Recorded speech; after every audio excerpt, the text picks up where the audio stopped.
So right now what I'm doing is working on an architectural plat for Venice Island that belongs to the Venice Museum and Archives. The item had been folded numerous times and then curled cross grain, meaning against the grain. And when you curl against the grain, you get a lot of kinks in your curl as opposed to a really relaxed item. So in order to remove the kinks and the creases, this type of paper, which is a highly calendared paper, meaning it's been burnished a lot and is not as porous as other paper, has to be humidified. Moisture has to be introduced without wetting it so that the fibers relax, and when they relax, they expand, and when they expand, that crease basically comes out. Sort of like ironing your clothes. You would never iron your shirts with creases in them because you just iron the crease in. So you wash the shirt, and shortly after washing you press it, and that's essentially what I'm doing.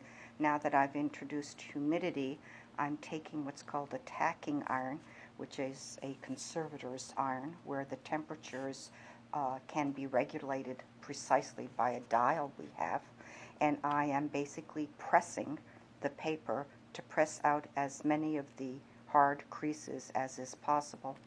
Of course, because this is an older document and it's been creased a long time, there's a lot of embedded dirt in the creases, and that will reveal where the previous creases were, but the actual creases will be gone, just a sort of darkening halo of what was once there. So conservation is basically the repair or improvement of a defect, either in the original or the process of decay of the materials or the structure of the item. We do book and paper conservation, so it includes everything from Bibles to letters to art on paper like prints and drawings and engravings, rare books, new books, children's books, illustrated books, a lot of historical documents.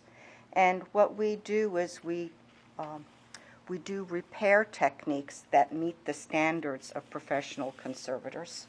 That means the materials used and the techniques used and the tools used meet a standard of performance that will ensure that whatever we do, we not only correct the defect, but we don't introduce any new problems because we are not using just your general material from a hobby store of some sort. These are all chemically inert materials, meaning that they won't degrade over time. And the techniques are always such that are improving the item. And then at the end, we have an item that both performs as well as looks almost, if not like the day it came off the press